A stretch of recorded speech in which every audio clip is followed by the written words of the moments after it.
Let us see the question. The number of atoms present in 0.5 gram atoms of nitrogen is same as the atoms in. तो अभी topic कौन सा है? This is based on atomic mass.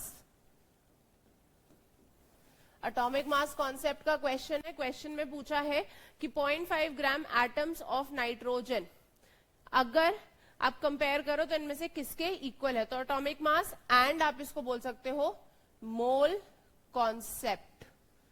Atomic mass और mole concept. तो children basically ग्राम atoms का मतलब मोल ही होता है. ठीक है. तो अगर मैं बोल रही हूं 0.5 ग्राम एटम्स, इसका मतलब हो गया 0.5 मोल. ठीक है. तो हम चेक कर लेते हैं इन चारों में से किस में 0.5 मोल है. फॉर्मूला क्या है हमारे पास? Number of moles is equal to mass, क्योंकि यहां पे मास की टर्म्स में लिया हुआ है, तो mass upon molar mass. Right. Number of moles is mass upon molar mass. तो पहले कार्बन के लिए देख लेते हैं. Number of moles of carbon, mass is 12 upon molar mass is,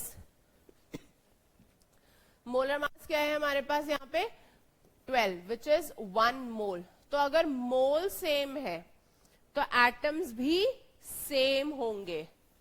right. Mole same है तो एटम्स भी सेम होंगे. 1 mole atoms is simply equal to Na atoms. तो जहां पे मोल सेम आ गए अपने आप एटम्स सेम आ जाएंगे. ठीक है. Next sulphur 32 gram upon molar mass of sulphur is 32 gram per मोल. तो अगेन 1 मोल आ गया. अब आ जाओ ऑक्सीजन पे. ऑक्सीजन का मास गिवन है 8 ग्राम.